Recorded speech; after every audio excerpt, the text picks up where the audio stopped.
Hi guys, good morning. कैसे हो आप लोग सब? आई होप आप सब एकदम बढ़िया, फर्स्ट क्लास और बहुत ज्यादा मजे में होंगे। दोस्तों, after finally completing digital audit वाला चैप्टर, अब हम लोग बात कर रहे हैं इस पर्टिकुलर मॉड्यूल का सेकेंड लास्ट चैप्टर। बहुत इंटरेस्टिंग, बहुत मजेदार, जो है चैप्टर नंबर 13, जो हम लोग बात कर रहे हैं अबाउट ग्रुप ऑडिट्स। किसकी बात कर रहे हैं मालिक? Chapter 13, group audits. टेक्निकली इसको अपन क्या बोलेंगे? It is called as audit of consolidated financial statements. क्या बोलेंगे इसको? Audit of consolidated financial statements. Old syllabus में ये नाम था इसका। अभी इसका नाम क्या है? Group audits. अभी क्या है, आप समझने की कोशिश कीजिए। इस पूरे चैप्टर को बहुत आसानी से, अच्छे से, एकदम प्यार मोहब्बत से समझना है। कोई टेंशन नहीं, बढ़िया है एकदम। पूरा समझेंगे फिर आगे बढ़ेंगे इसको। ठीक है, चलो। अभी क्या है, एक काम करते हैं, अपन एक कंपनी लेते हैं। Let us talk about Reliance Industries Limited. किसकी बात कर रहे हैं अपन? Let us talk about Reliance Industries Limited. अब रिलायंस इंडस्ट्रीज एक कंपनी है दोस्त, बट इस कंपनी के जो है ना, बहुत सारे क्या है, सब्सिडरीज है। समझ बात? बहुत सारे सब्सिडरीज।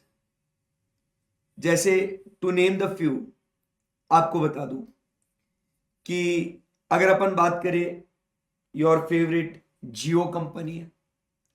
फिर उसके बाद अपन बात करें, अगर we talk about is Reliance Petroleum की बात करें, या अपन बात करें आलोक इंडस्ट्रीज की, या अपन बात करें नेटवर्क 18 की। ये सब क्या है दोस्तों? ये जो है मालिक, ये रिलायंस इंडस्ट्रीज के अलग अलग क्या है, ये सब्सिडरीज है। ठीक है, तो ये जो रिलायंस इंडस्ट्री है ना दोस्त, इसको क्या बोलेंगे? Reliance industry is known as what? यहां पे रिलायंस इंडस्ट्रीज को क्या बोलेंगे? कौन है ये? पप्पा। So Reliance Industries is known over here as the parent company. इसको क्या बोलेंगे अपन? Reliance Industries is called as the parent company. और उसके बाद जो जियो, रिलायंस पेट्रोलियम, ये सब जो है, ये कौन हो गई? ये so all these are the subsidiaries of what? Reliance Industries. ठीक है, रिलायंस इंडस्ट्रीज पेरेंट कंपनी, और ये जो है, इसको अपन क्या बोलेंगे? These all are called as दी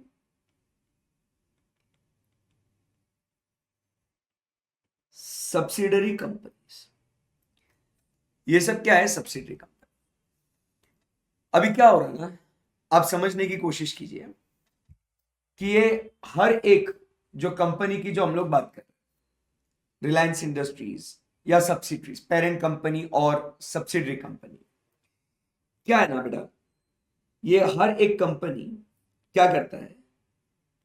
अपने खुद के एसएफएस बनाता है। SFS, what is SFS? Stand alone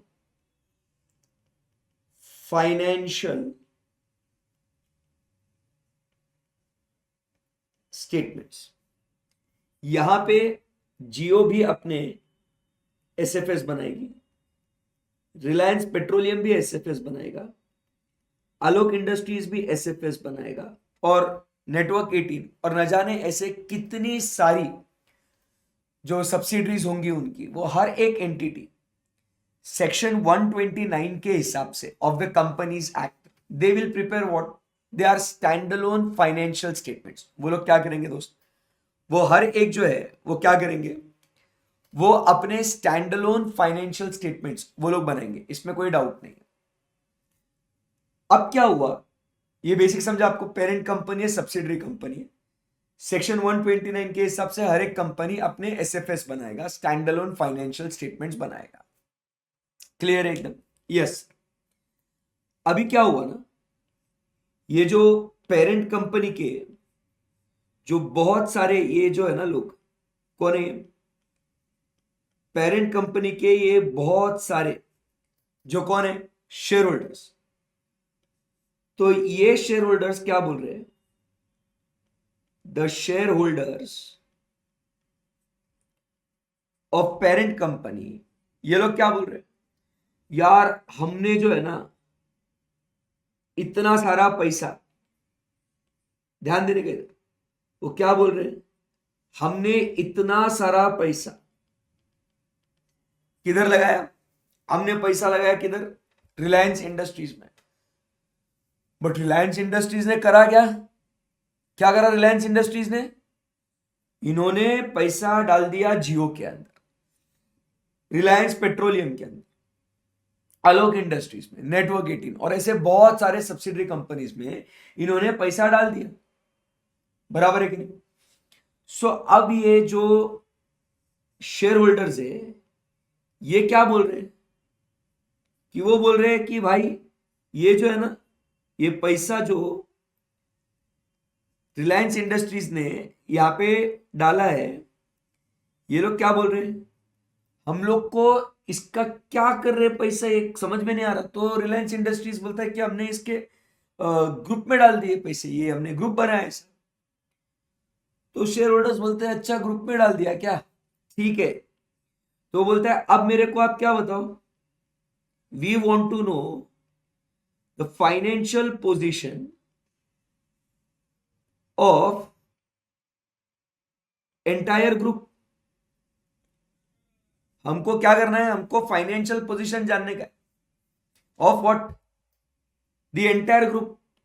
नहीं बोले हमने तो पैसा दिया था, कंपनी कैसे परफॉर्म कर रही है उसके लिए स्टैंड अलोन फाइनेंशियल स्टेटमेंट्स तो है रिलायंस के शेयर होल्डर्स के पास।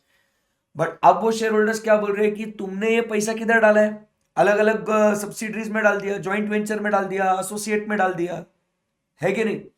तो अभी वो पैसा क्या है कैसे नहीं है, तो कहाँ का कैसा हम लोग को वो पैसा यूटिलाइज हो रहा है और हमारा फाइनेंशियल पोजीशन क्या है पूरे ग्रुप का, मेरे को ये जानना है। ऑब्वियसली अभी ये शेयर होल्डर्स एक एक कंपनी का फाइनेंशियल स्टेटमेंट थोड़ी देखेगा, वो रिलायंस का, आलोक इंडस्ट्रीज का, जियो का, नेटवर्क 18 का, ऐसा सबका थोड़ी देखेगा ना भाई। तो इसीलिए अब क्या होता है, इन शेयर होल्डर्स की डिमांड को मद्देनजर रखते हुए क्या हो रहा है, आप समझिए बात को। इन शेयर होल्डर्स की डिमांड को मद्देनजर रखते हुए क्या बात हो रही है यहां पे, आप समझिए। इन एडिशन, क्या लिख रहे हैं यहां पे अपन, in addition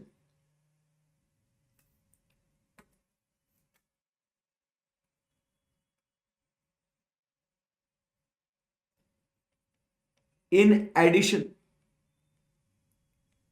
to its own stand alone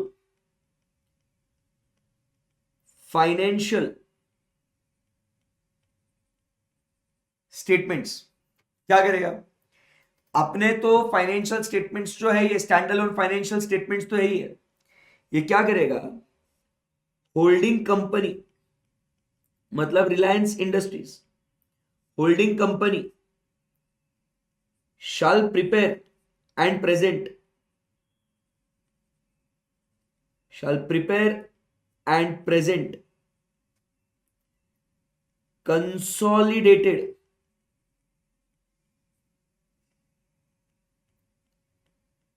financial statements. आई बात समझ में, बराबर। It will prepare what, consolidate financial statements of its own along with subsidiaries, associates and joint venture.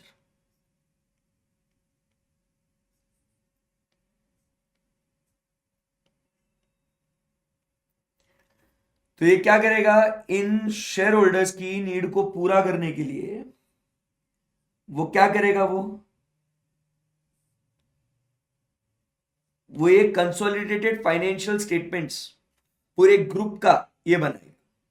आई बात समझ में?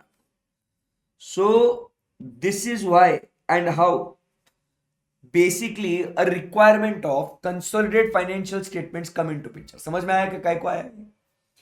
क्लियर है एकदम? मोर ओवर ये एक रिक्वायरमेंट है कि why they will prepare, because they want to know the financial position, पूरे ग्रुप का फाइनेंशियल पोजीशन जानने का है उनको। इसी के साथ साथ ऑल्सो रिक्वायरमेंट ऑफ सीएफएस काय को आया? नंबर वन, एक तो it is required under the provisions of what, companies act 2013। बराबर है? कौन बोलता है इनको बनाने के लिए? कंपनीज एक्ट 2013 बोलता है। कंपनीज एक्ट 2013 का सेक्शन नंबर 129 फाइनेंशियल स्टेटमेंट्स वो बोलता है कि if the company has one और मोर subsidiaries along with its joint venture, associates और subsidiaries, बराबर के नहीं? सो उस समय पे वो बोलता है in addition to its own financial statements, that is standalone financial statements, उसके साथ साथ उन्होंने कंसोलिडेटेड फाइनेंशियल स्टेटमेंट्स बनाने का, और वो कंसोलिडेटेड फाइनेंशियल स्टेटमेंट्स ये क्या करना है आपने? प्रेजेंट करना है बोर्ड ऑफ डायरेक्टर्स के एडॉप्शन के लिए और शेयर होल्डर्स को भी प्रेजेंट करने का। सो ये कंपनीज एक्ट की रिक्वायरमेंट है। कंपनीज एक्ट की रिक्वायरमेंट के साथ साथ अकाउंटिंग स्टैंडर्ड 21 ये बोलता है आपको कंसोलिडेटेड फाइनेंशियल स्टेटमेंट्स बनाने का और किस तरीके से बनाने का उसका गाइडेंस देता है। एंड नंबर 3, इंड एस 110, अगर आपको इंड एस एप्लीकेबल है तो आपको इंड एस 110 के हिसाब से आपको क्या करना पड़ेगा?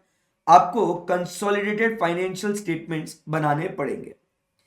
सो बेसिकली एक जनरल रिक्वायरमेंट हमने क्या देखा कि कंसोलिडेटेड फाइनेंशियल स्टेटमेंट्स क्यों बनाने चाहिए। तो सर एक जनरल रिक्वायरमेंट ऐसी होती है कि कंसोलिडेटेड फाइनेंशियल स्टेटमेंट्स इसके लिए बनाएंगे क्योंकि ये जो ग्रुप कंपनीज के जो फाइनेंशियल पोजीशन है ये शेयर होल्डर्स को पता चल सके। That is the basic thing.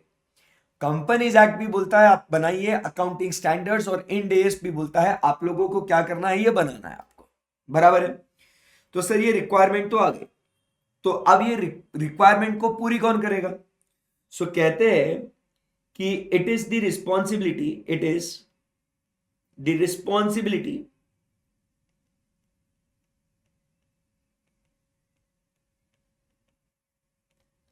of parent company, also known as the holding company, to prepare what? Consolidated financial statements. To prepare consolidated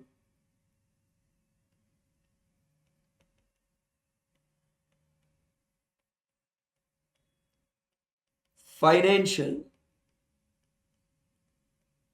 statements. Clear है कि एकदम बात? सो इट इज द रिस्पॉन्सिबिलिटी कि ये बनाएगा कौन? तो होल्डिंग कंपनी की जिम्मेदारी है भाई, कि it is the responsibility of what? The parent company, the holding company, to prepare what? The consolidated financial statements. अब सर जी जब हम लोग बात कर रहे हैं ये कंसोलिडेटेड फाइनेंशियल स्टेटमेंट्स की, तो सर इस कंसोलिडेटेड फाइनेंशियल स्टेटमेंट्स में क्या आएगा? मतलब वो सेम जैसे आप कंपनी के फाइनेंशियल स्टेटमेंट्स बनाते हो ना, सेम वैसे ही आपको यहां पे बनाना है। So it will include what? तो भाई इसके अंदर भी क्या आएगा आपका? बैलेंस शीट,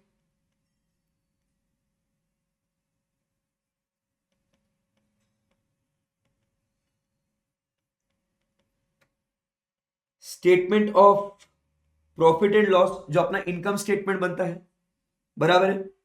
फिर उसके अंदर नोट्स टू अकाउंट्स, बराबर है, also forming part of what, financial statements. उसके बाद statement of changes in equity, but इसके लिए स्टार मार्क लगाएंगे।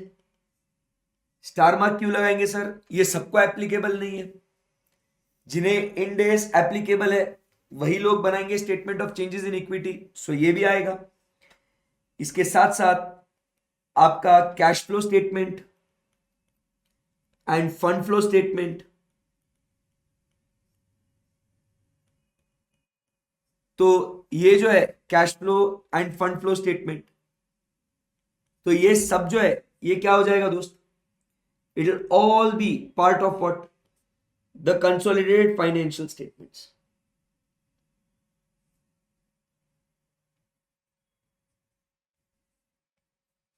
सो कंसोलिडेटेड फाइनेंशियल स्टेटमेंट्स में ये सब बातें बेटा आएगी यहां पे, क्लियर है एकदम? Yes sir. So try to understand कि कंसोलिडेटेड फाइनेंशियल स्टेटमेंट्स ये बनाने की रिस्पॉन्सिबिलिटी किसकी है? तो सर जी ये रिस्पॉन्सिबिलिटी है पेरेंट कंपनी की, और इसके अंदर यही सारी चीजें आएगी जो हम लोग यहाँ पे अभी स्क्रीन पे देख रहे हैं, क्लियर है एकदम? सो this is how the requirement of consolidated financial statements came into picture. Good, yes. अभी आपको एक सवाल आएगा मन में कि सर चलो ये ठीक है, कंसोलिडेटेड फाइनेंशियल स्टेटमेंट्स के बारे में समझ में तो आ गया कि ओके ये रिक्वायरमेंट है, बट एक सवाल मन में आ रहा है कि सर कंसोलिडेशन और अमालगमेशन, कंसोलिडेशन और अमालगमेशन क्या ये सर सेम है क्या अलग अलग है? So try to understand. Consolidation is different from amalgamation. Consolidation और अमालगमेशन ये अलग अलग होता है। अभी जैसे अगर अपन अमालगमेशन की बात करते हैं ना, कि अमालगमेशन हो गया है, तो इसका मतलब क्या होता है कि यहां पे there is what, a direct purchase, take over. X company ने अगर वाई कंपनी को टेक ओवर कर लिया, तो वाई कंपनी का एग्जिस्टेंस खत्म, वाई कंपनी का नामो निशान खत्म, अब वो एक्स में मर्ज हो जाएगा, दैट इज अमलगमेटेड, उसको बोलते हैं डायरेक्ट परचेस। बट जब बेटे हम लोग कंसोलिडेशन की बात करते हैं, इसका कलर चेंज कर दूं क्या मैं? जब बेटा अपन कंसोलिडेशन की बात करते हैं, सो कंसोलिडेशन में अपन क्या बोलते हैं? There is acquisition of controlling stake in the organisation. अपन क्या करते हैं? उनका स्टेक जो है वो एक्वायर कर लेते हैं, अपन उनको कंट्रोल करते हैं। सो दोनों entities will be in force, दोनों entities will be what, in existence, but ये ग्रुप पोजीशन बताने के लिए हम लोग क्या कर रहे हैं? इसको कंसोलिडेट कर रहे हैं। आई बात समझ में? तो ये ध्यान में रखने का कि consolidation is different from what, consolidation is different from what, amalgamation. So क्या ये आपको बेसिक आइडिया एक सीएफएस का एक दिमाग में गया क्या आपके? हाँ जी बेटा। सो this is what it is. तो चलिए आइए जरा हम लोग बातचीत करते हैं। बढ़िया सा चैप्टर अपना चल रहा है ये अभी, चैप्टर नंबर 13, जो बात कर रहा है अबाउट व्हाट, ग्रुप ऑडिट्स। इसी को हम लोग क्या बोल रहे हैं यहां पे? Audit of consolidated financial statements. बहुत शानदार। सो क्या लिखा? आइए चलिए रीड करते हैं, मस्त है एकदम।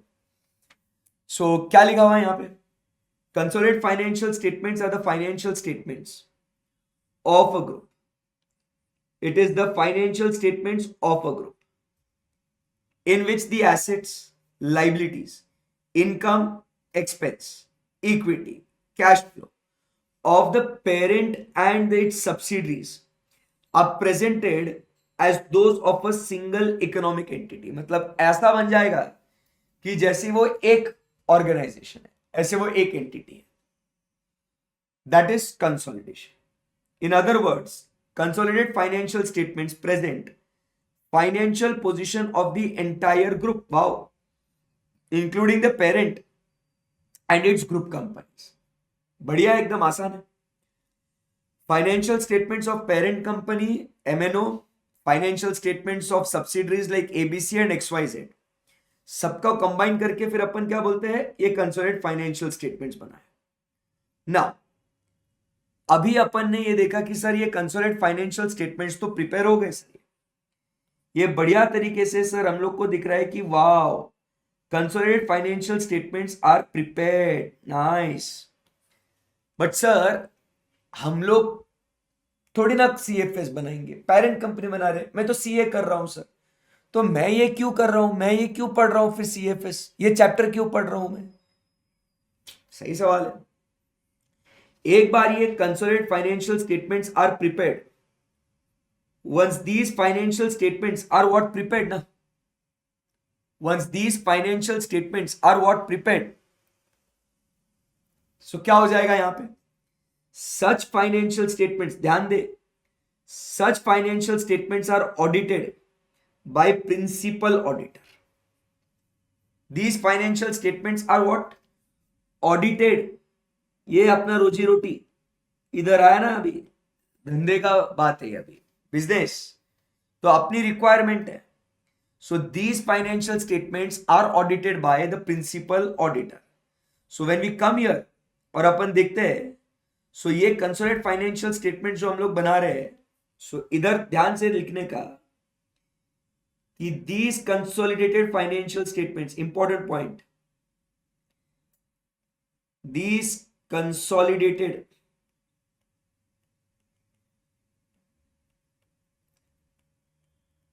financial statements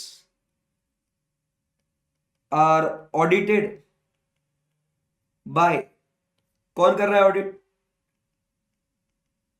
principal auditor. Sir ये प्रिंसिपल ऑडिटर कौन होता है, who is this principle auditor, I am not understanding. रुक बता रहा हूं. सो ये बेटा प्रिंसिपल ऑडिटर जो होता है, he is the auditor of holding company. तो होल्डिंग कंपनी का जो ऑडिटर रहेगा, उसका काम रहेगा कि ऑडिट करने का किसका, ये कंसोलिडेटेड फाइनेंशियल स्टेटमेंट्स का. So it is the responsibility of the principal auditor to conduct the audit बराबर ऑफ सीएफएस. समझा क्या बात को, आगे बढ़ते हैं. Now the following points are to be considered. फटाफट फटाफट मेन बातें देखते हैं इसके अंदर क्या बातें लिखी गई. So now the following points need to be considered. The responsibility of the parent company in consolidated financial statements. So parent company बराबर क्या बनाएगा इन कंसोलिडेटेड, तो ये किसके लिए बोल रहा है यहां पे, for preparation. Good good. Now we have to consider permanent adjustments and current period consolidated adjustments. So ये भी रिस्पॉन्सिबिलिटी किसकी है, ये होल्डिंग कंपनी के रिस्पॉन्सिबिलिटी है कि परमानेंट एडजस्टमेंट और current period adjustments. Now we'll be talking about कि sir what is this, simple बात एकदम, एफआर में पढ़ा होगा आपने. सो अपन बात करते हैं sir what is this permanent adjustment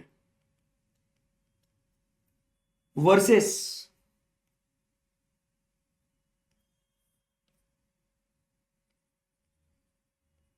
current period adjustment.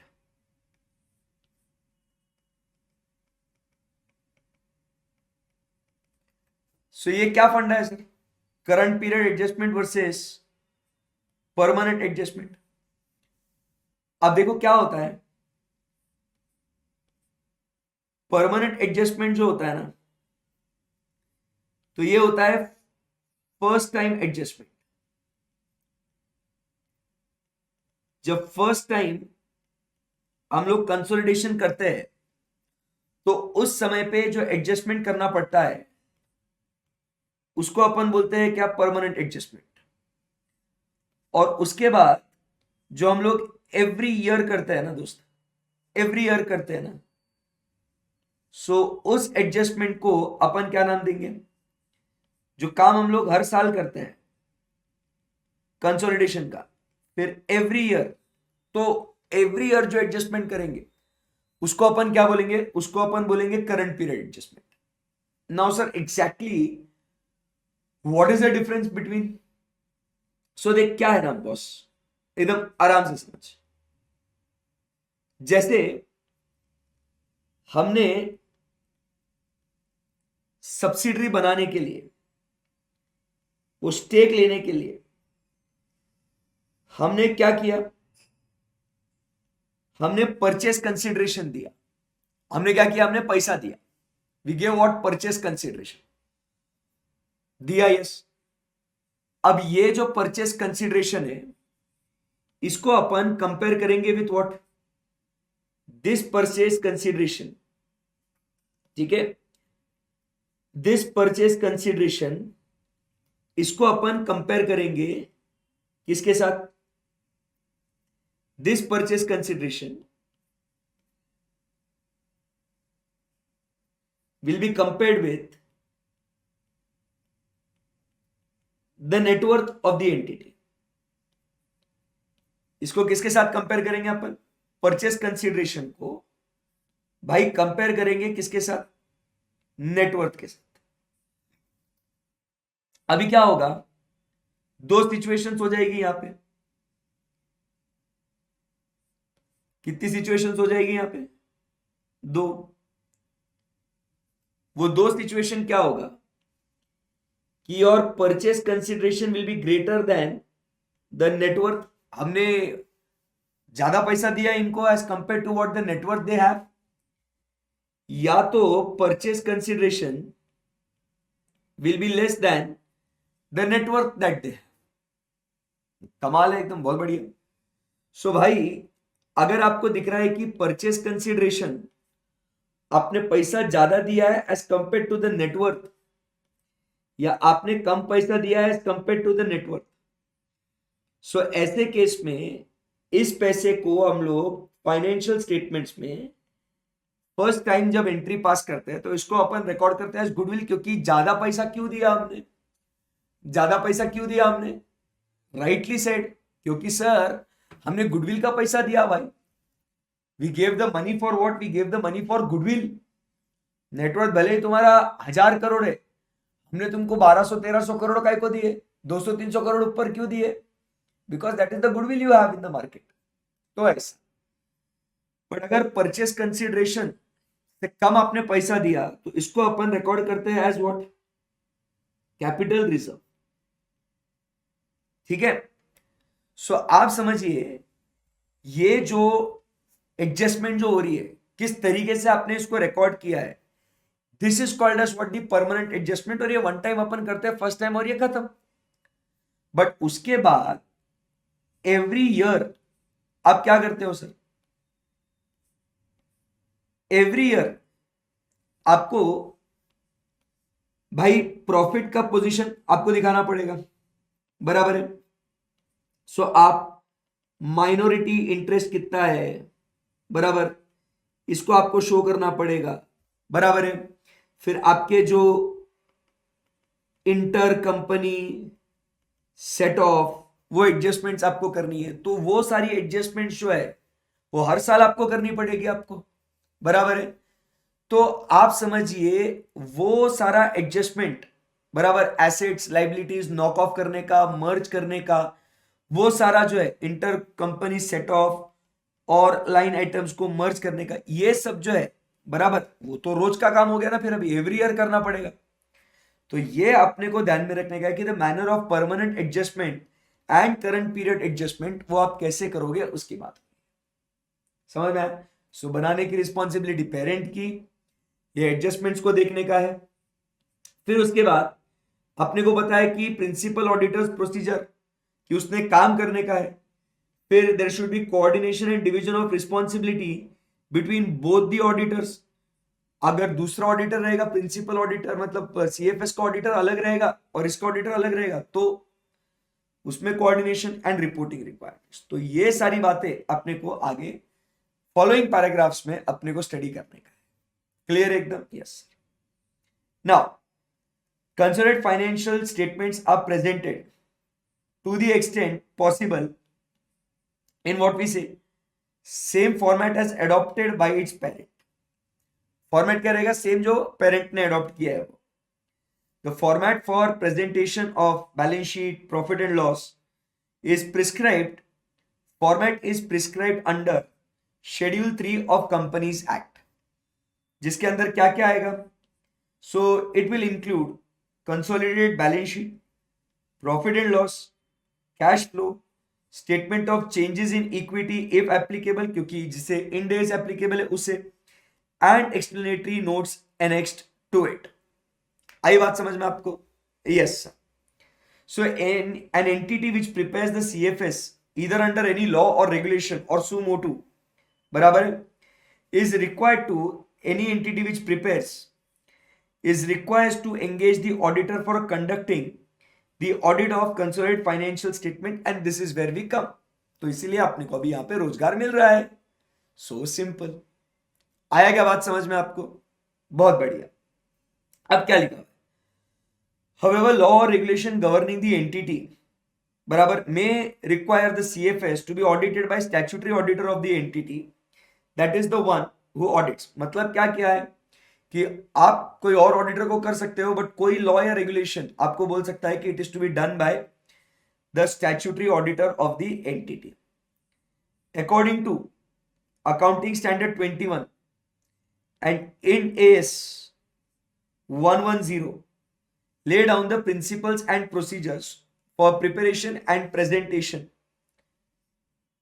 of consolidated financial statements। तो दो रिस्पेक्टिव अकाउंटिंग स्टैंडर्ड्स आपको समझ में आ गए। अकाउंटिंग स्टैंडर्ड 21 दो का मिला के एक करने का, ये एक एक शून्य। सो ये इसके लिए क्या करते हैं, यहां पे आपको फॉर्मेट दे देते हैं। क्लियर है? यहां तक समझ में आ गया? कितना बढ़िया चैप्टर है, एकदम आसान। नेक्स्ट क्या बात हो रही है अभी? Consolidated financial statements is mandatory under companies act 2013। Companies act mandatory करता है, ये हमने ऑलरेडी देखा। It is the requirement of what? Companies act. So section 129 subsection 3 where a company has one or more subsidiaries, has one or more subsidiary, associate and joint venture, it shall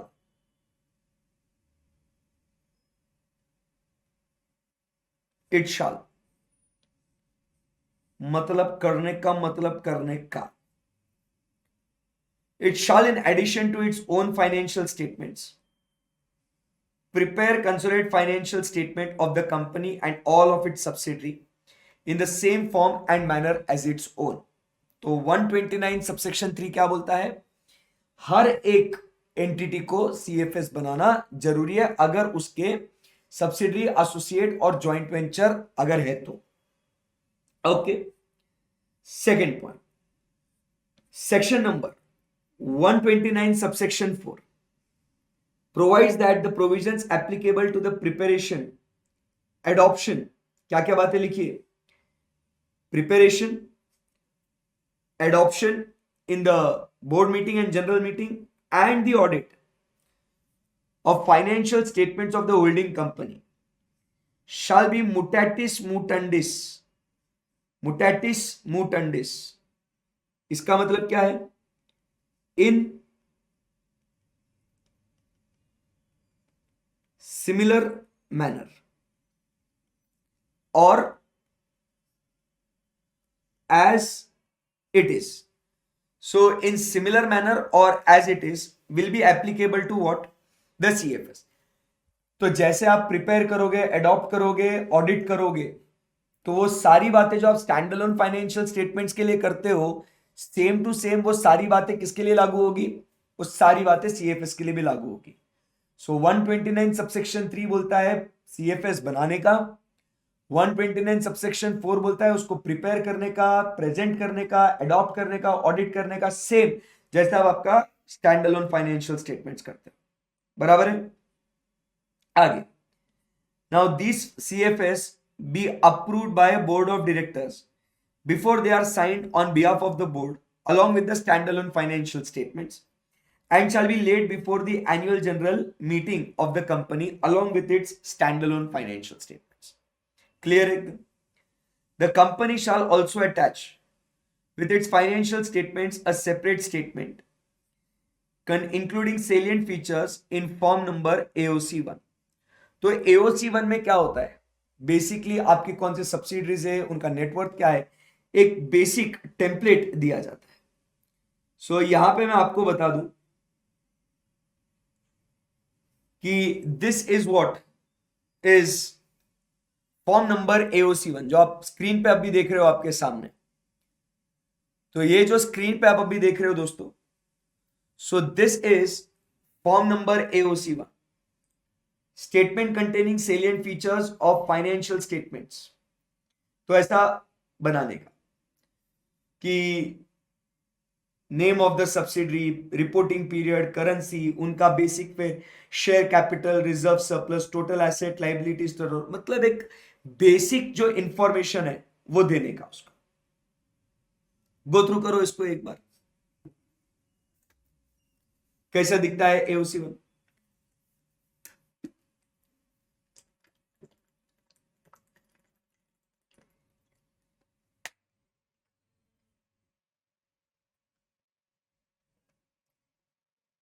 ये सारे जो 15 points आपको दिख रहे हैं, ये सारे 15 points बेटा सब्सिडरी के लिए है।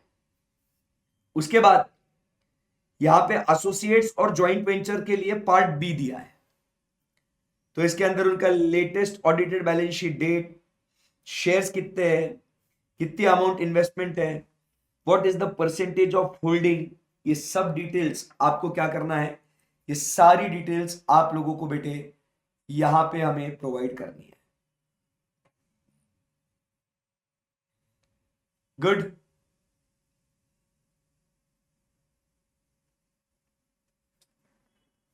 ओके, चलो, सो ये बात हुई। अब उसके बाद नेक्स्ट क्या लिखा, according to companies act, companies account rules 2014, consolidated financial statement shall be made in accordance with schedule 3 and the applicable accounting standards। तो हमने वो accounting standards अभी देखा, that was AS 21 and IND AS 110। however company which is not required बराबर under the companies act shall prepare as per accounting standards, it will be sufficient that they comply with the rules। Clear है एकदम। सो क्या क्या बातें हो गई यहाँ पे सीएफएस के बारे में, क्या आपको समझ में आएगा दोस्तों। कंपनीज एक्ट में सेक्शन नंबर 129 की बात करी हमने यहाँ पे। सो 129 सबसेक्शन 3, 129 सबसेक्शन 4, ये सेक्शंस के बारे में हमने बातचीत करी कि प्रिपेयर करने का, प्रेजेंट करने का, सेम फॉर्मेट में, एएस के हिसाब से, इंड एएस के हिसाब से। सही है एकदम, yes. So this is the mandatory requirement. But अब बात करते हैं जो नेक्स्ट पॉइंट अपन जो अभी बात कर रहे हैं। नेक्स्ट पॉइंट में चलने के पहले इतना आप लोग नोट कर लेंगे क्या, नहीं तो फिर वो एक साथ बहुत ज्यादा हो जाएगा, फिर बहुत देर लिखते बैठेंगे, फिर ऐसा मजा नहीं आएगा। सो अभी देर आर, वो हम लोग जो पॉइंट पढ़ रहे हैं वो हम लोग लिखेंगे और उसके बाद हम लोग क्या करेंगे, फिर नेक्स्ट पॉइंट पे जाएंगे। वो क्या कह रहा है कि सीएफएस बनाने की जिम्मेदारी, इट इज नॉट एप्लीकेबल, क्या बोल रहा है, CFS shall not apply to company if it meets the following condition. तो वो कंडीशंस मतलब किसे एग्जेम्पशन है, इसके बारे में अपन बातचीत कर रहे हैं। वो ये 3 पॉइंट जो है मैं आपको समझाता हूं, बट पहले अभी तक ये जो 2 पन्नों में हमने जो बातचीत करी, डिस्कशन किया, इसकी जो समरी बनाई, इसको आप लोग नोट कर लीजिएगा एंड फिर उसके बाद हम लोग आगे बढ़ते हैं बढ़िया एकदम। चलो।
चलो डन बच्चों,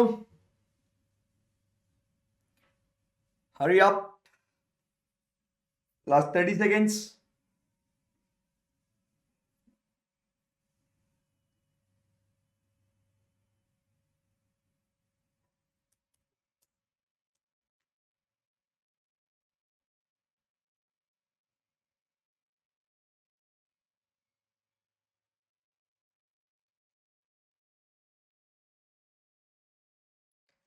चलिए, तो फिर अब अपन बात करते हैं आगे कि विच कंपनीज एंड हाउ। चलो लेट्स कंटिन्यू नाउ। अब अपन बात करते हैं अबाउट नेक्स्ट टॉपिक। सो वो क्या है? कंपनीज, आप लिखना मत, बहुत भारी चार्ट बनने वाला है इसका और कॉन्सेप्ट भी बहुत बढ़िया है। सो कंपनीज क्या बोलना है अपने को यहां पे? exempted from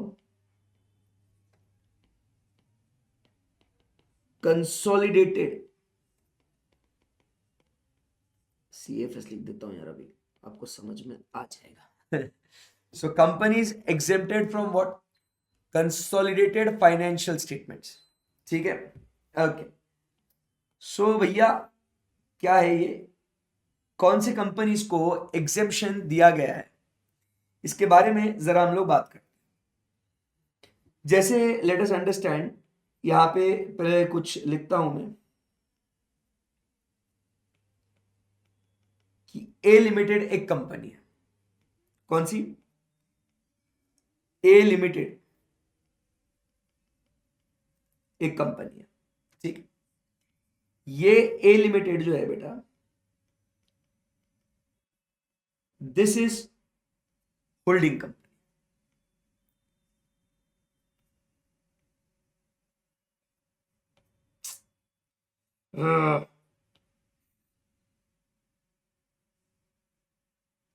साला क्या प्रॉब्लम है यार।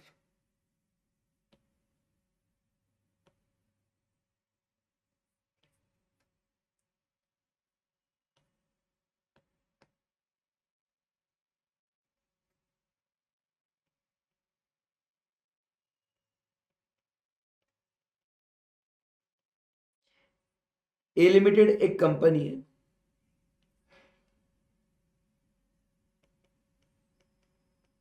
ये कंपनी होल्डिंग कंपनी है, ठीक है। ठीक है, फाइनल अभी जैसी भी राइटिंग है। सो भैया ए लिमिटेड जो है ये होल्डिंग कंपनी है। उसके बाद और एक कंपनी आएगी, बी लिमिटेड। ये बी लिमिटेड कौन है? सो ये बी लिमिटेड एक इंटरमीडिएट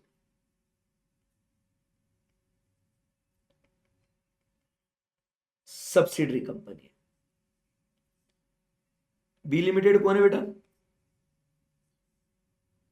एक इंटरमीडिएट सब्सिडरी कंपनी। और उसके बाद अपन बात करते हैं सी लिमिटेड की। सी लिमिटेड कौन है?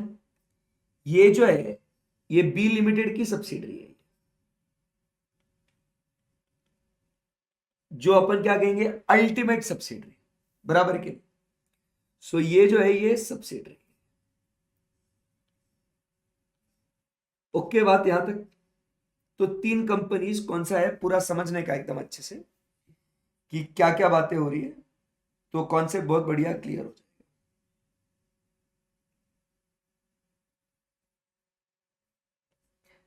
सो ये बात समझ में आई आपको? सो ए लिमिटेड है, बी लिमिटेड है और सी लिमिटेड है। तीनों का आपस में आपको रिश्ता पता चल गया है? बिल्कुल सर, पता चल गया।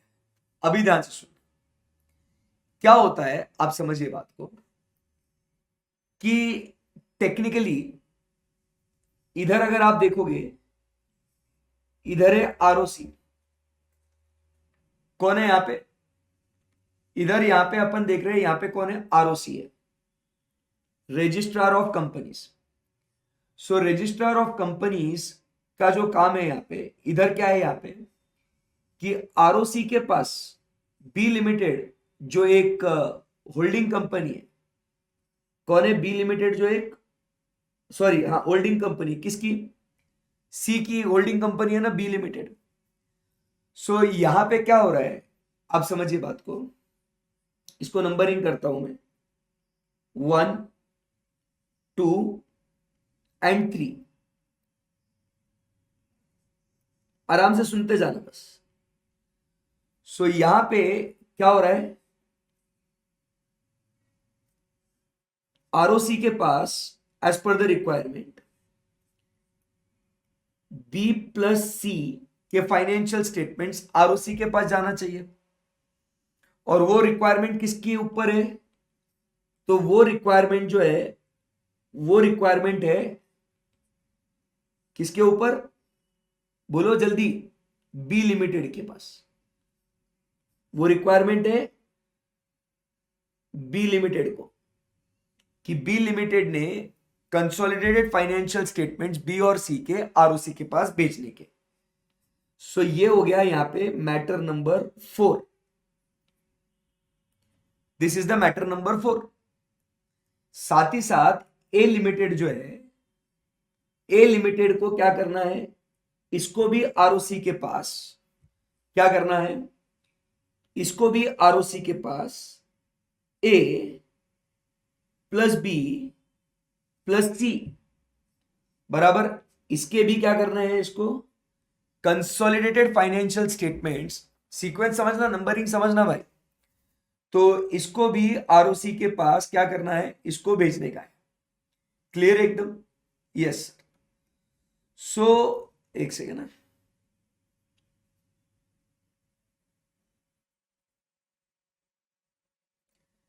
तो इसको क्या हो जाएगा, इसको भेजने का है आरओसी के पास।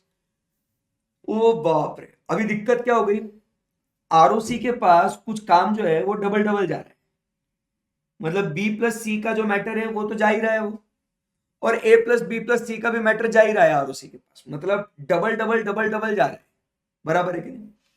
तो ऐसे केस में अब अपन क्या बोल रहे हैं कि यार बी प्लस सी, बी प्लस सी को अपन ने क्या करना चाहिए, ए प्लस बी प्लस सी तो जा रहा है, बी प्लस सी को छोड़ो ना यार, एग्जेम्पशन देते हैं। तो यहां पे क्या हुआ, कानून क्या बोलता है, ध्यान से सुनना अभी, कानून क्या बोलता है, जो ये बी लिमिटेड है ना, बी लिमिटेड, इसने कुछ पॉइंट्स को फॉलो करना है, बी लिमिटेड ने क्या करना है, कुछ पॉइंट्स को फॉलो करना है। सो पॉइंट्स क्या है, वो अपन यहां पे लिख रहे हैं कि वो पॉइंट्स है, वो पॉइंट नंबर 6, वो क्या है, बी प्लस सी का अगर एग्जेम्पशन चाहिए, वो आरओसी तक नहीं जाना चाहिए, तो कंडीशन क्या है, आप समझिए बात को, कि कंडीशन ये होगी, कंडीशन ये होगी कि बी लिमिटेड जो है ना, ये क्या होनी चाहिए, इट शुड बी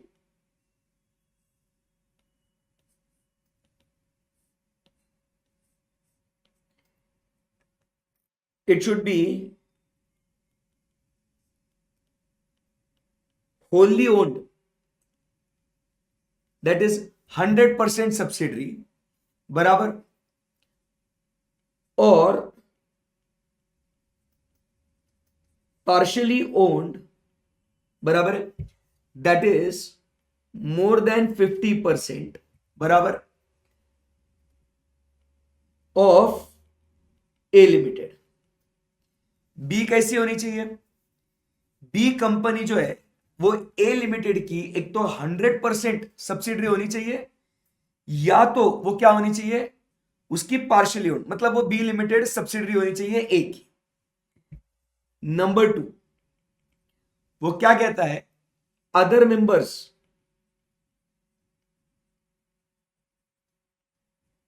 चाहे वो वोटिंग और नॉन वोटिंग हो, चाहे वो वोटिंग हो या नॉन वोटिंग हो, इफ एनी, अगर होली ओन्ड है तो अदर मेंबर है ही नहीं, पार्शियली ओन्ड है तो फिर other members will come into picture. So other member if any are intimidated in writing, are intimidated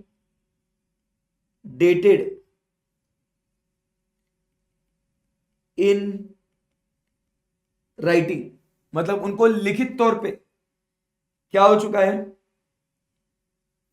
उनको लिखित तौर पे उनको क्या करना है, बता देना है.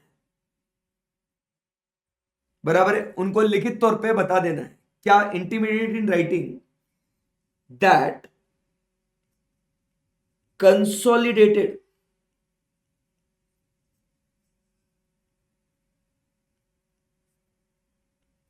Financial statements shall not be prepared. बराबर कि नहीं? Consolidated financial statements won't be prepared. बराबर. B limited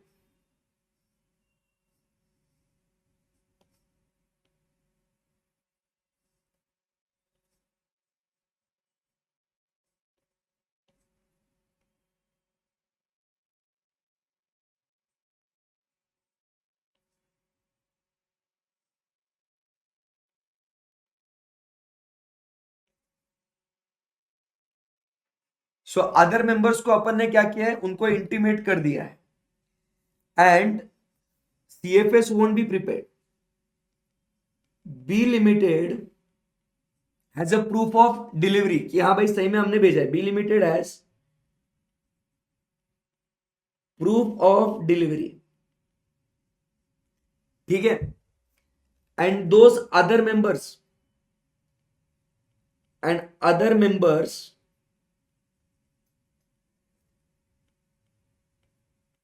do not object.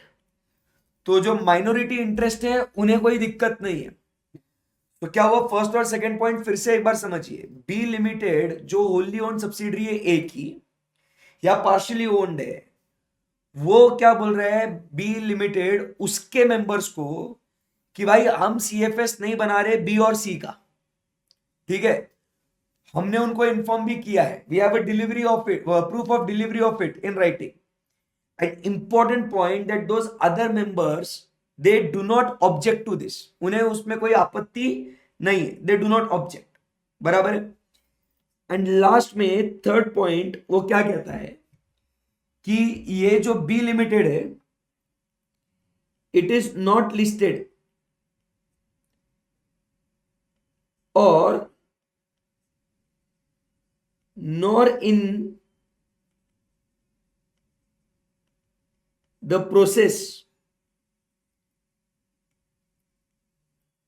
nor in the process of listing in or outside India. ऐसा अगर होगा तो फिर कुछ बात नहीं. देखो जरा इसको एक बार, लिखो मत अभी, पहले समझो इसको.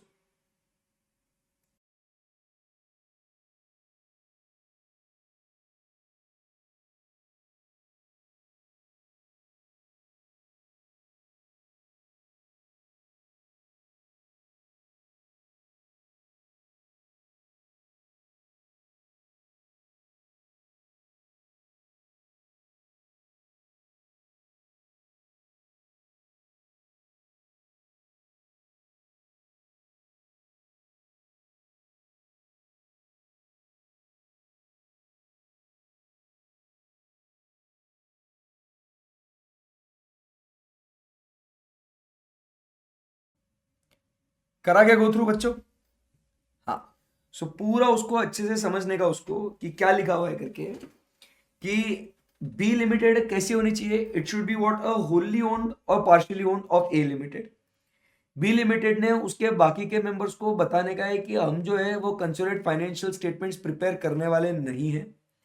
और उसके बाद बी लिमिटेड के पास वो डिलीवरी का प्रूफ होना चाहिए और साथ ही साथ वो मेंबर्स ने ऑब्जेक्ट नहीं करना चाहिए. But third condition very important, B limited should not be listed nor it should be in the process of listing, कि एप्लीकेशन कर दिया है, लिस्ट होने वाले हैं या हमारा प्लान है, तो ऐसा कहीं प्रोसेस में नहीं होना चाहिए इन और आउटसाइड इंडिया. ये वाली बात आपको समझ में आ गई क्या बच्चों? ये वाला पॉइंट इधर तक समझ में आया क्या? ये फुलफिल करने का किसको? बी लिमिटेड को. This condition is to be fulfilled by B limited. और उसके बाद सेवेंथ पॉइंट जो अभी अपन यहां पे लिखेंगे वो किसके लिए है? ए लिमिटेड के लिए. ए लिमिटेड के लिए क्या बात है, आइए जरा देखते हैं. जो अल्टीमेट होल्डिंग कंपनी, इसने क्या करना चाहिए? अल्टीमेट होल्डिंग कंपनी ने, सो अल्टीमेट होल्डिंग कंपनी, अल्टीमेट और इंटरमीडिएट बराबर होल्डिंग कंपनी, अल्टीमेट और intermediate holding company shall file consolidated financial statements with ROC as per applicable AS. With ROC as per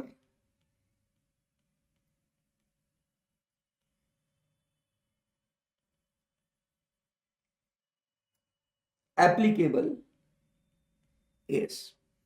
तो ए company ने ये काम कर देना चाहिए भैया. ए लिमिटेड शुड डू दिस. ये क्लियर है एकदम बात आपको? सो अगर ऐसा सब ये होता है 1 to 7, आपको समझा क्या? क्या प्रॉब्लम क्या थी? 4 में प्रॉब्लम थी, 4 और 5 रिपीटेटिव काम हो रहा. सो इसके लिए बी को क्या हो रहा था कि यार बी प्लस सी भी कंसोलिडेट हो रहा है और ए प्लस बी प्लस सी भी कंसोलिडेट हो रहा है, तो एक काम करते हैं ना, ए प्लस बी प्लस सी ही जाने दो, बी प्लस सी को काय को डबल डबल जा रहा है. तो अगर ये बी ने ये काम पूरा किया, बी ने अगर ये पूरा काम किया और ए ने ये फाइल किया है, तो इन तमाम बातों को मद्देनजर रखते हुए अपन यहां पे बी लिमिटेड को एग्जेम्पशन किसे मिल रहा है ये ध्यान में रखना दोस्त. अपन यहां पे बी लिमिटेड को क्या करेंगे? एग्जेम्पशन देंगे. So here I then write the 8th point. और क्या लिखेंगे यहां पे? अपन लिखेंगे इन सच केस, क्या भारी चार्ट बना है ना, इन सच केस क्या हो जाएगा? B limited will be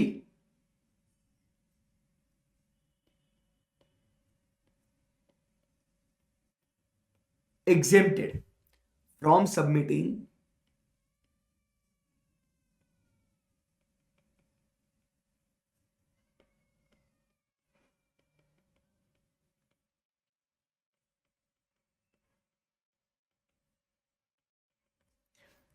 in such case B limited will be exempted from submitting consolidated financial statements. ऐसा ये माहौल है, बेस्ट है एकदम. समझाएगा क्या हुआ? So A limited, B limited, C limited, B limited ने ये क्या करना चाहिए? अपने मेंबर्स को बता देना चाहिए, उनका एनओसी लेना है, लिस्टेड नहीं होना चाहिए. ए ने ए बी सी का फाइल कर देना चाहिए, तो बी को बी और सी का फाइल करने की जरूरत नहीं पड़ेगी. क्लियर एकदम? यस. सो इवेंचुअली जो एग्जेम्पशन जो मिल रहा है वो सस्पेंस स्टोरी में क्या है भाई? इसको मिलने वाला है एग्जेम्पशन. Got it? चलिए आइए इसको रीड करते हैं फटाफट, मस्त है एकदम. सो क्या लिखा हुआ? एग्जेम्पशन किसे मिल रहा है? सो however the requirement related to preparation of consolidated financial statements will not be applicable to B company. अभी अपन नंबरिंग लिखेंगे तो समझेगा आपको, मतलब नाम लिखेंगे कंपनी का तो मजा आएगा भाई. सो B को नहीं मिलेगा in the following condition. B is a wholly owned subsidiary or a partially owned subsidiary of another company that is A. क्या बात समझ में आया यहाँ पे? And all its other members, its मतलब कौन? बी के,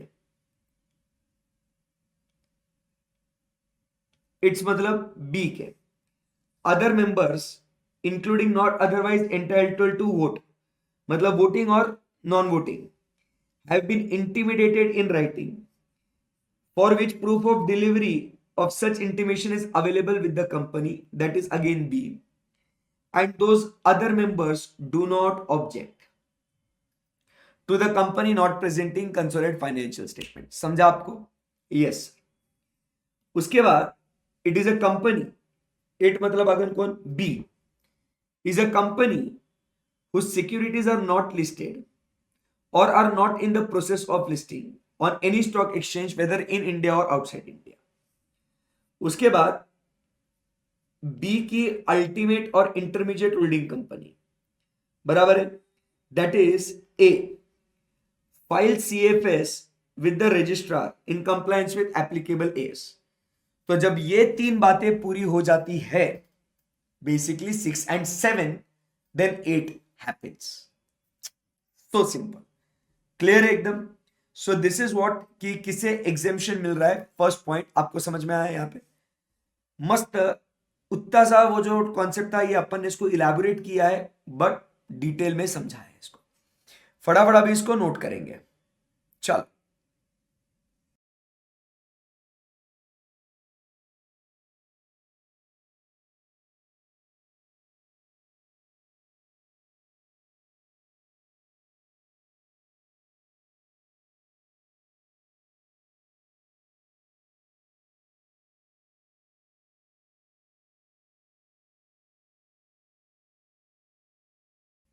अच्छे राइटिंग निकालो. पहले ऊपर का नीचे का जैसे लिख रहे हो, जैसे भी लिखना है अच्छे से लिखो बस.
चलो बढ़े क्या आगे। ओके ओके, सो ये होने के बाद एग्जेम्पशन में ये एक ऐसी कंपनी है जिनको एग्जेम्पशन मिल सकता है, बराबर है। सेकंड अभी अपन बात करेंगे कि अगर कंपनी का इंटेंशन ये टेम्पररी कंट्रोल है, तो भाई टेम्पररी कंट्रोल में भी एग्जेम्पशन मिलता है। टेम्पररी कंट्रोल है मतलब अपना ये सब्सिडरी, देखो यूजुअली सब्सिडरी बनाने का जो इंटेंशन होता है वो लॉन्ग टर्म होता है, बट अगर आपको ये सब्सिडरी टेम्पररी रखना है और ये इंटेंशन है आपका, तो फिर आपको इसको सीएफएस में जोड़ने की जरूरत नहीं है। और तीसरा, अगर आप एक इन्वेस्टमेंट कंपनी,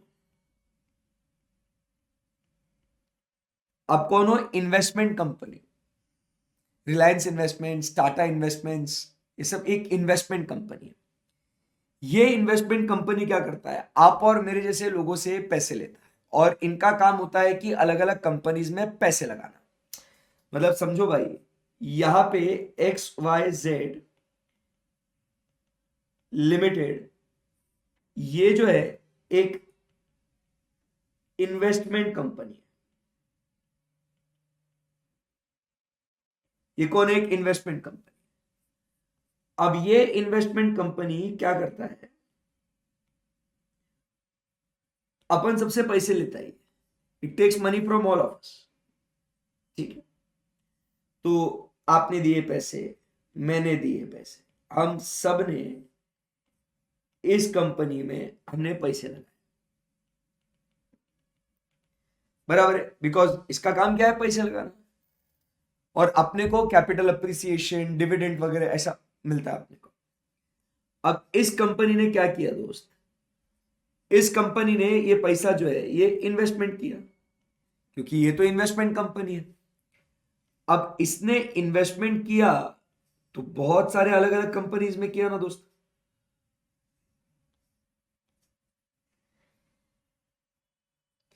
इसने PQR लिमिटेड में किया, बराबर है। इसने ABC में किया उसने, बराबर है। उसने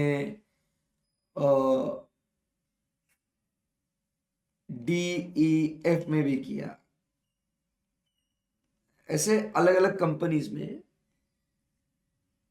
उसने इन्वेस्टमेंट किया, PQR में और ABC में, ठीक है। चलो इन्वेस्टमेंट किया, अब क्या हुआ ना दोस्त, इसमें पैसा गया, इसमें पैसा गया, और पैसा लगाते लगाते, पैसा लगाते लगाते क्या हो गया, ये बन गया इसका सब्सिडी, ये भी बन गई सब्सिडी। क्या बारी, क्या हो गया, समझा क्या आपको। इन्वेस्टमेंट कंपनी ने इन्वेस्टमेंट करा और इन्वेस्टमेंट करते करते करते करते इतने शेयर हो गए कि उनका कंट्रोलिंग स्टेक आ गया और ये बन गए सब्सिडरी कंपनी। तो अभी XYZ लिमिटेड ये बन गया होल्डिंग कंपनी, बराबर है। XYZ लिमिटेड क्या बन गया दोस्त, फिर ये बन गया होल्डिंग कंपनी, और बाकी के दो कंपनीज मतलब ऐसे और बहुत सारे ये बन गए कौन सी कंपनी, सब्सिडरी कंपनीज। हम्म तो अब यहां पे आप समझने की कोशिश करो, ये इन्वेस्टमेंट कंपनी को, ये इन्वेस्टमेंट कंपनी को एग्जेम्पशन कब मिलेगा कि XYZ प्लस PQR और ABC आप ये कंसोलिडेट मत करो, ऐसा एग्जेम्पशन कब मिलेगा। मैं बोलता हूं, when they record, बराबर, investments in subsidiaries at fair value, not at what price they have acquired but at the fair value, बराबर है। So when they value their particular investments, बराबर है, when they value their investments in those subsidiaries at fair value, तो उस समय पे इसे क्या हो जाएगा, then it is exempted. Then XYZ Limited is exempted from preparing CFS. समझा गया? लिख के लो इसको, या ऐसा उन्हें एग्जेम्पशन मिल जाता है. सो ये इन्वेस्टमेंट कंपनी में और आगे पढ़ेंगे अपन, चैप्टर जैसे आगे बढ़ेगा. बट ये बेसिक ध्यान में रखने का कि इन्हें एग्जेम्पशंस मिलते हैं. टेम्पररी कंट्रोल है एंड इन्वेस्टमेंट कंपनी.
चलेगा, आगे बढ़े.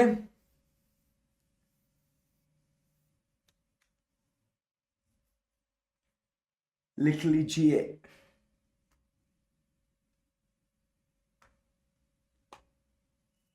Okay.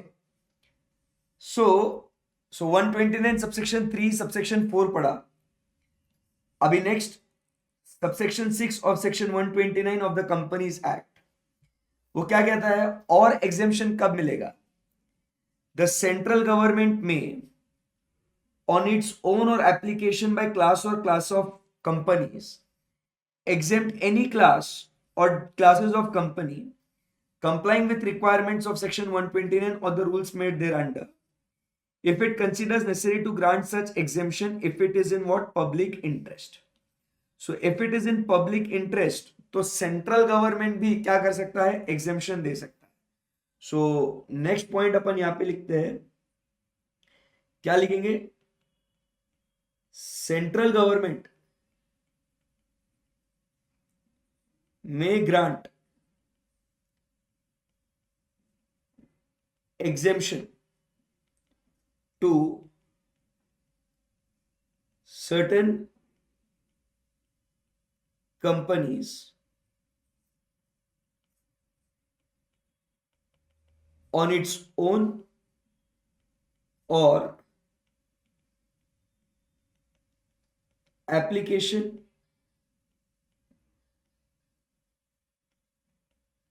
made to it by companies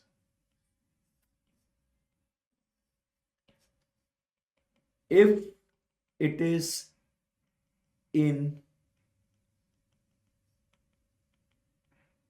public interest. So अगर पब्लिक इंटरेस्ट में है तो ये और एक एग्जेम्पशन आ गया, टू कंप्लाई फ्रॉम इट. लिखो इसको.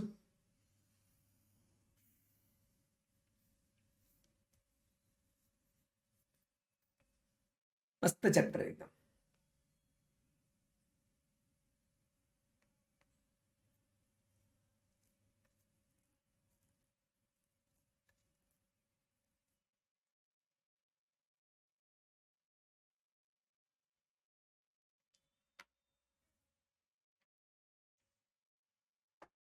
ओके.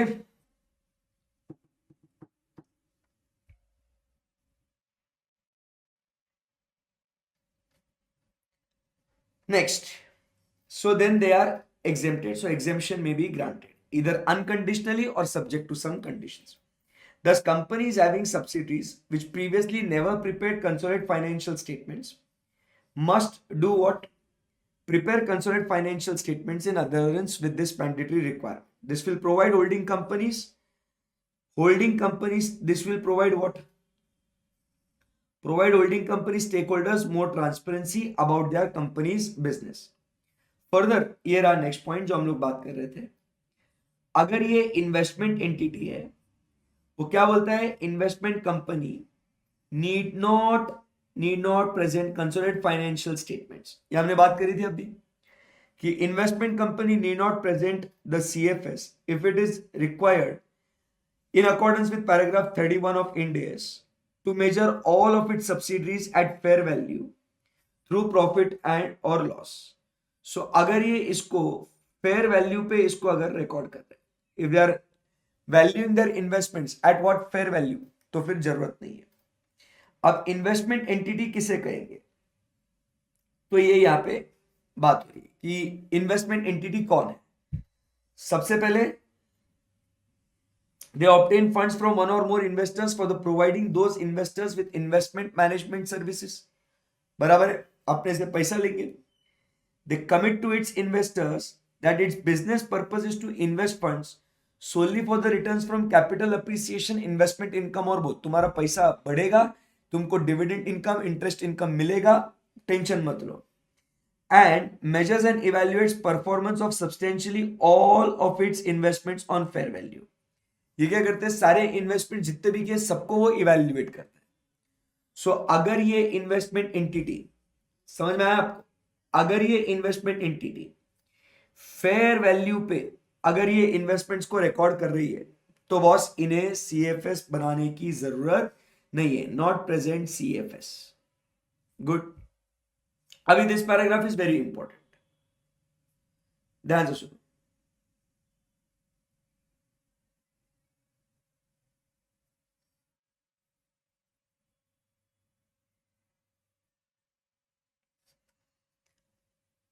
ये क्या कहता है?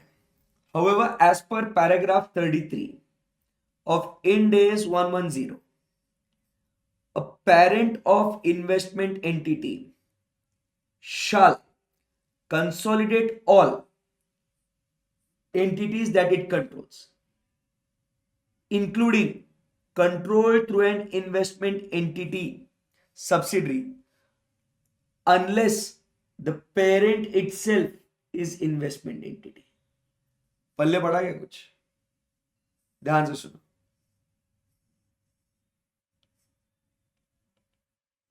ए लिमिटेड,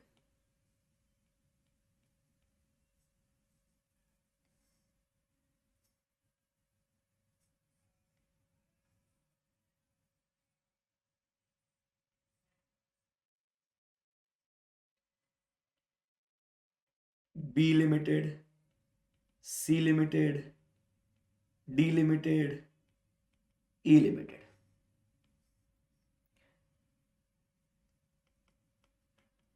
होल्डिंग कंपनी,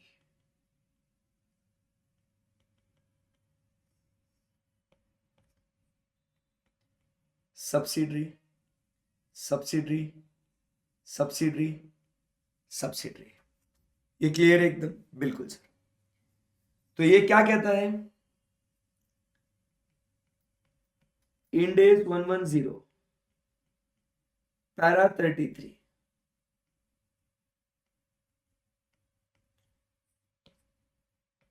ए plus B plus C plus D plus E. ज्यादा हो गया सर, बहुत एबीसीडी कर दिया, सॉरी, बट ठीक है. A plus B plus C plus D plus E. ये क्या करना पड़ेगा इसको?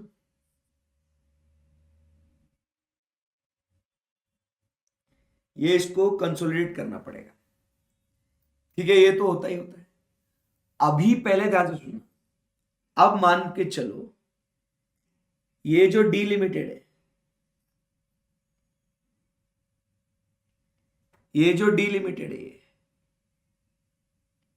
बेटा ध्यान दे, ये डी लिमिटेड भी अगर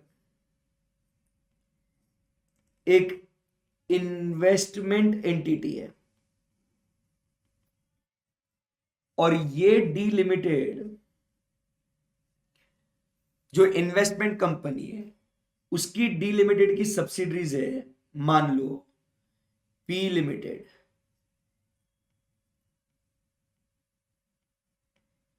क्यू लिमिटेड, ये उसकी सब्सिडरीज है। किसकी? डीलिमिटेड की। तो इधर ए ने प्लस ऐड करना चाहिए पी एंड क्यू को भी। parent company, that is A, shall consolidate all, that is ये इधर shall consolidate all, that is B, C, D, E, including those controlled through the investment entity subsidiary। मतलब ये वाले भी ऐड हो जाएंगे इसमें। बट ये एग्जेम्पशन कब मिलेगा? Unless parent itself is entity. तो ये सारा काम आपको करने की जरूरत नहीं होगी। ये सारा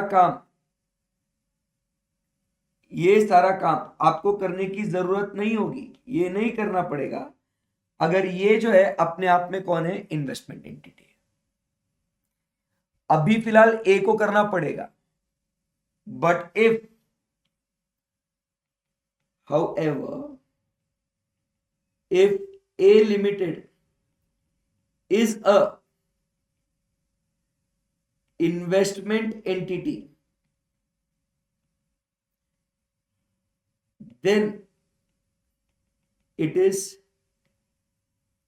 exempted from A, B, C, D, E, P, Q, सब एग्जेम्प्टेड रहेगा उसको। समझा गया? जो भी मैंने कचरा किया है, जो समझा है उसके हिसाब से लिख के लो रे बालिक, लिख के लो, फिर आगे बढ़ते हैं। तो ये बेसिक अभी सीएफएस किसको बनाना है, किसको नहीं बनाना है, किस हिसाब से बनाना है, ये भाई यहां पे फिनिश हो जाता है।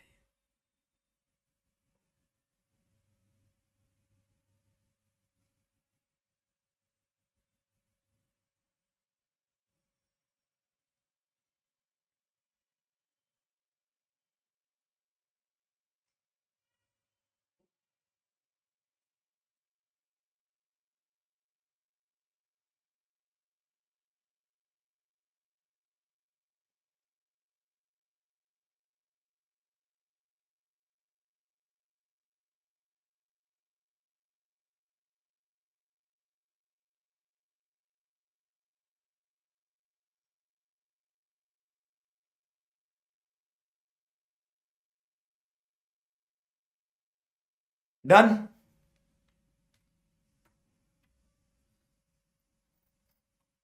ओके, तो अभी ये सब बातें होने के बाद, इतने 3 पन्ने पूरा सीएफएस के बारे में समझ लिया। अब बेटे आगे बढ़ते हैं और अब चर्चा करते हैं हर एक की रिस्पॉन्सिबिलिटीज क्या है। फटाफट फटाफट क्विकली इसको गो थ्रू करते हैं, बहुत आसान है अभी। सो फटाफट इसके बारे में स्टडी करते हैं। सो what is the responsibility of parent? ध्यान से पढ़ना, अभी किसकी किसकी जिम्मेदारी है की बात हो रही है यहाँ पे, फटाफट उसको हम लोग डिस्कस करेंगे। So what is the responsibility of the parent? तो रिस्पॉन्सिबिलिटी क्या क्या है, चलो फटाफट हाईलाइट करेंगे इसको अभी। So responsibility is preparation and presentation, बराबर के नहीं, is that of the responsibility of the parent which includes, सबसे पहले identify the components including the financial information of the components to be included in the consolidated financial statement. So components मतलब क्या? Subsidiary, associate, joint venture, बराबर। ये आपने क्या करना है, आपको ये आपने आइडेंटिफाई कर लेना है इसको। सो आइडेंटिफाई करने के बाद आपको रिपोर्टेबल सेगमेंट्स भी आइडेंटिफाई करने पड़ेंगे। सेगमेंट रिपोर्टिंग आप करते हो ना, बराबर। AS17, सही बोल रहा हूं क्या मैं?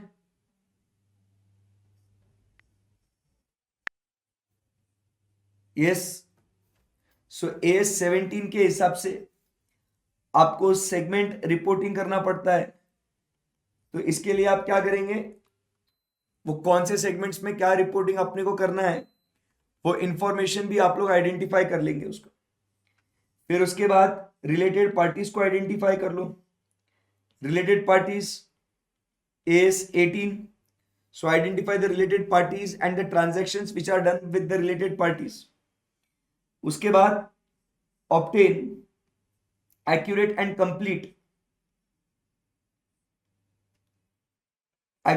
complete financial information from components, जो ऑलरेडी यहां पे देखा है।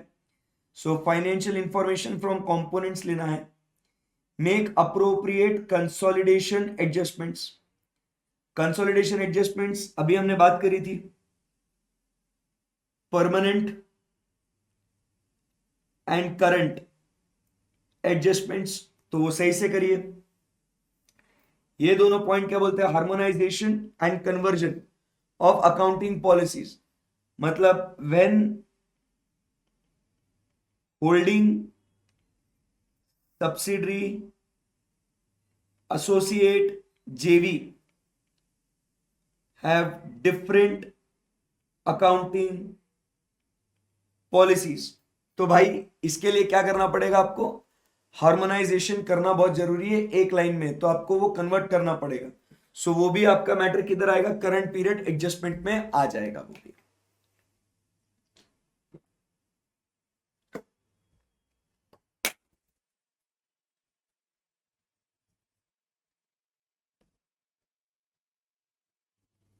सो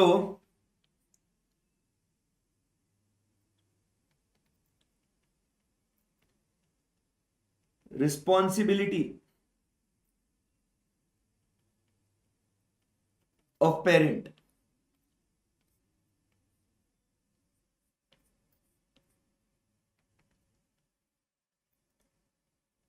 साथ में लिखो ये, preparation and presentation of CFS,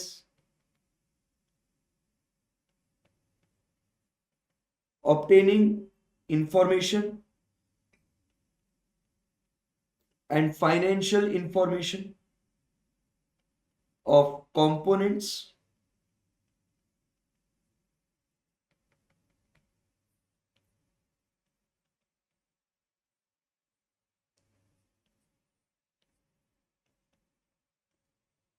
segment reporting,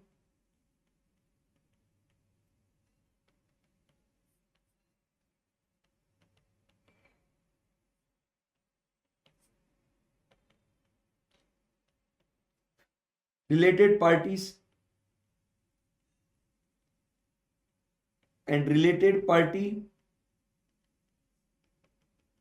transaction। उसके बाद harmonisation of accounting policies, generally accepted accounting policies conversion. तो ये सब जो काम जो है ये पेरेंट को करना है, बराबर। एंड साथ ही साथ एक पॉइंट तो मेन भूल गए, करंट एंड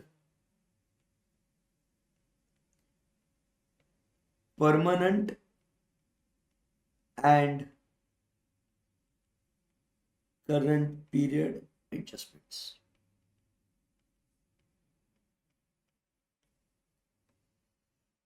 ये हुई ना बात।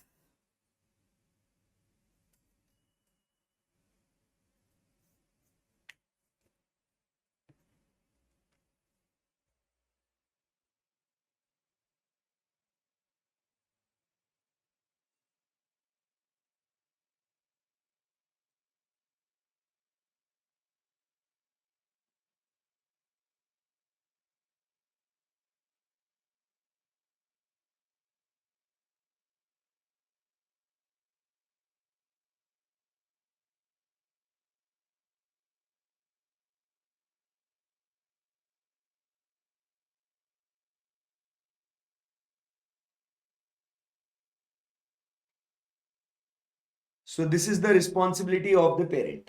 Apart from the above, the parent issues instructions to the management of the components specifying the parent's requirement relating to financial information to be included. So क्या financial information है, हम लोग instructions देंगे management को, बराबर है. and instructions ordinarily cover the accounting policies आपने apply करना चाहिए, बराबर है. So what accounting policies, the statutory and disclosure requirements, including the identification and reporting segments, related parties, etc. तो ये जनरल इंस्ट्रक्शंस वगैरह हम लोग आपको दे देंगे. As the parent will give it to the management of the subsidiary companies. सही है एकदम, बिल्कुल.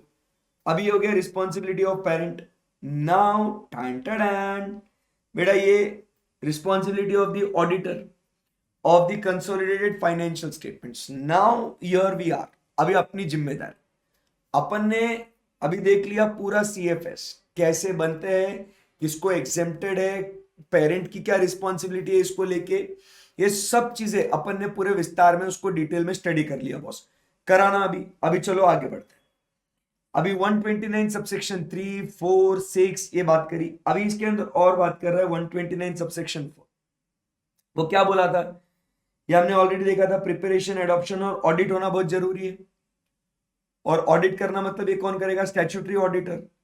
सो अब जब मैं आऊंगा एज अ स्टैट्यूटरी ऑडिटर तो ध्यान से सुनना, मैं कौन हूं अभी फोकस करना. इधर मिस्टर ए चार्टर्ड अकाउंटेंट, बराबर है. इधर एक कंपनी है XYZ लिमिटेड. ये जो CAA है ये किसका ऑडिट कर रहा है, ये XYZ लिमिटेड का ऑडिट कर रहा है. अब XYZ लिमिटेड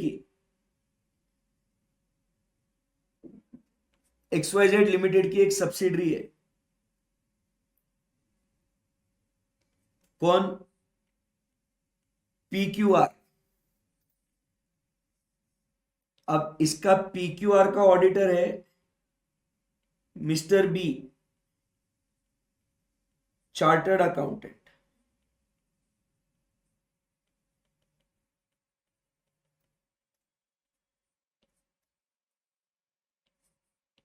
इसका SFS बनेगा, इसका भी SFS बनेगा, स्टैंड अलोन फाइनेंशियल स्टेटमेंट्स.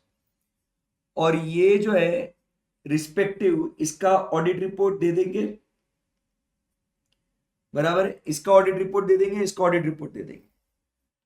अभी कहानी में क्या ट्विस्ट आया कि XYZ को क्या करना पड़ेगा भाई, XYZ will prepare CFS, that is XYZ plus PQR. ऐसा एक कंसोलिडेटेड फाइनेंशियल स्टेटमेंट बनेगा. एंड ये जो फाइनेंशियल स्टेटमेंट्स है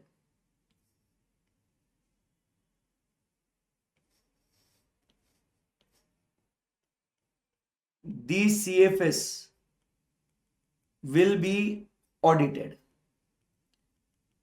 मतलब इनके इंडिविजुअल फाइनेंशियल स्टेटमेंट्स तो ऑडिट होंगे ही होंगे, उसके अलावा ये CFS जो है ना ये भी ऑडिट होंगे. By whom sir, by CAA, that is auditor of XYZ limited, that is the holding company. तो अभी जब ये CAA XYZ के तो करेगा ही करेगा ऑडिट, बट कंसोलिडेट भी ऑडिट करेगा, तो उस समय पे उसकी क्या जिम्मेदारी होगी. So principal auditor of consolidated financial statement is responsible for expressing an opinion about what, whether, ध्यान से पढ़ो, whether consolidated financial statements are prepared in all material respects in accordance with the applicable financial reporting framework. So यहां पे ये क्या report करेगा, ये report करेगा in accordance with, are prepared बोला ना, मतलब ये जो रिपोर्टिंग है ये किसके हिसाब से हो रहा है? कंप्लायंस फ्रेमवर्क के हिसाब से। किसके हिसाब से? Compliance framework. कि जैसा कंपनीज एक्ट में बनाने को बोला था, क्या भाई ने वैसा बनाया है क्या, ये अपने को देखने का है। तो ओपिनियन समझ में आएगा आपको क्या देखने का है कि कंप्लायंस फ्रेमवर्क वाला काम करने का अपने को, कि क्या उसके हिसाब से सीएफएस बने या नहीं बने। So this is what is we are going to check, are prepared compliance framework, कि जैसा बनाने को बोला था वैसा। That is the primary responsibility. We will come, do the audit and check whether those financial statements are prepared in accordance with the applicable financial reporting framework, accounting standards, उसके हिसाब से ये बने हैं या नहीं। Under which the parents prepare the consolidated financial statements and plus yes कुछ additional matters भी होंगे जो कंपनीज एक्ट में दिए गए होंगे, वो हम लोग को देखना है। तो जैसे 143 में जो रिपोर्टिंग रिक्वायरमेंट्स है इंक्वायरी को लेके, 143(3) में जो रिपोर्टिंग रिक्वायरमेंट्स है वो सब हम लोग को रिपोर्ट करने का है। क्लियर है एकदम? यस। करो इसको नोट।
चलो, so therefore the objectives of the auditor in consolidated financial statements to satisfy that they have been prepared in accordance with the applicable financial reporting framework, to express an opinion on the true and fair view presented by the CFS, to inquire into the matters required under section 143 subsection 1, to report on the matters under section 143 subsection 3 A to I, that is where the proper books of accounts have been maintained और वगैरह, and 143J other matters जो उसके अंदर आते हैं, delay in transferring money to investor education protection fund, pending litigation, वो सारे points बराबर है। सो ये सारे पॉइंट्स अपने को रिपोर्ट करने हैं and also validate the requirement of CFS as per the applicable reporting framework, कि बाबा उनको बनाना जरूरी है नहीं जरूरी है वैसा।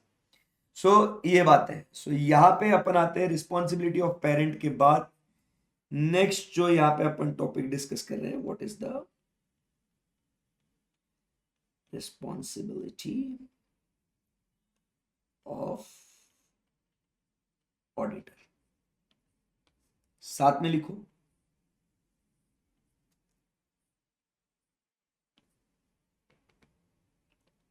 Responsibility of auditor,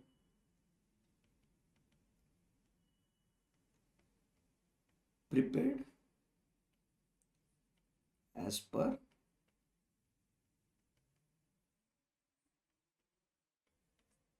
financial reporting framework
चालू हो जाओ।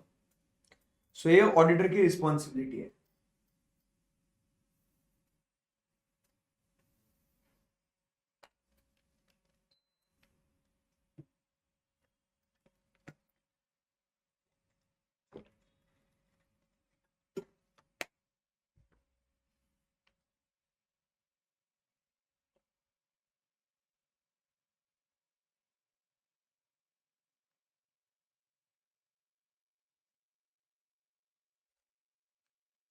और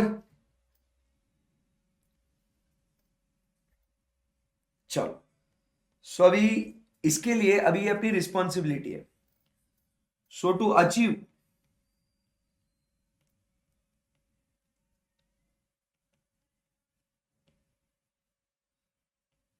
टू अचीव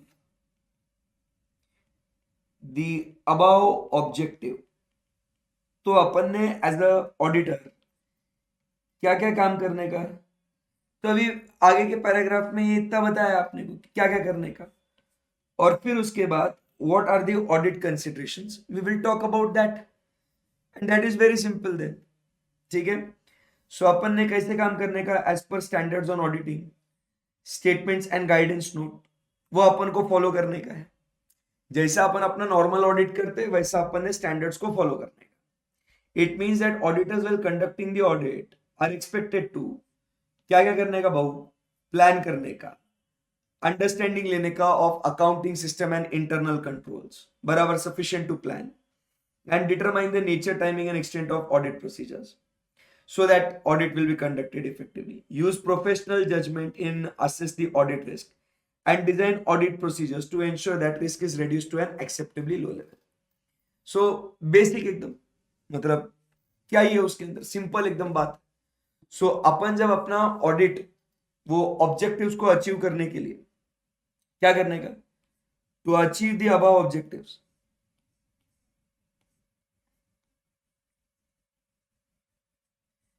क्या करने का, therefore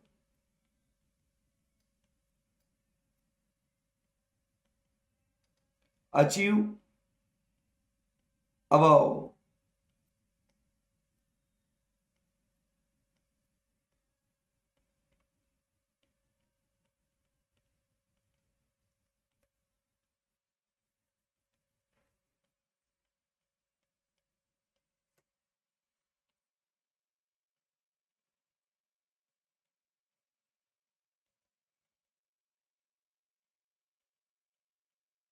conduct audit in accordance with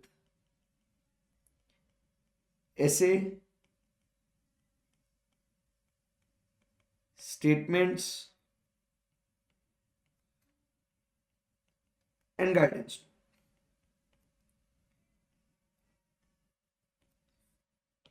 He should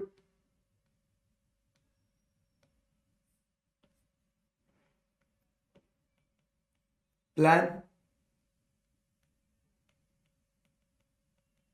obtain understanding,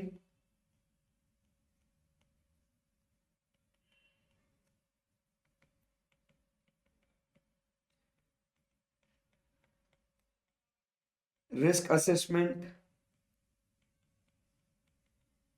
design audit procedures to reduce risk to an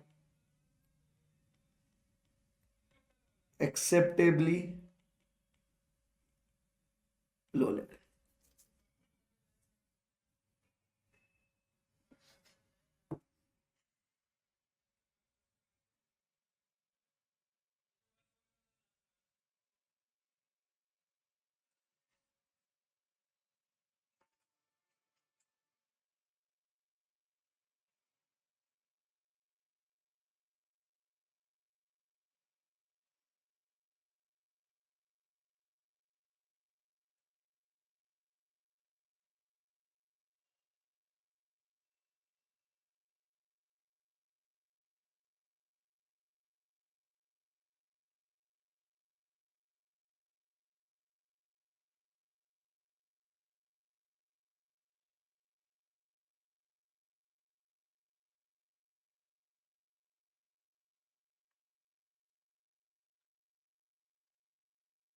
okay चल, सो अभी नेक्स्ट सेशन में मिलेंगे और फिर अभी अपने को पूरा ऑडिट ऑडिट ऑडिट, अभी आज अपन ने पूरा इंट्रोडक्शन समझा इसका, पूरा कैसे क्या करने का है। अभी अगले सेशन में हम लोग पूरा इसके पूरा मतलब होपफुली कल का जो सेशन रहेगा अपना, उसके अंदर ये चैप्टर जो है अपना दोस्त खत्म हो जाएगा। ठीक है ना? तो सिंपल एकदम ऑडिट कंसिडरेशंस की क्या क्या ऑडिट में करना है, और बेसिकली जो नॉर्मल हम लोग एक ऑडिट में करते हैं वही सारी बातें अभी आपको यहाँ पे दिखेगी। तो कल का सेशन काफी इंटरेस्टिंग रहेगा, मजा आएगा, एक एक पॉइंट के ऊपर ऑडिट के डिस्कशन करेंगे और इजी हो जाएगा topic, right? Okay, so thank you very much guys, bye bye, take care, have a great great great day ahead, bye bye.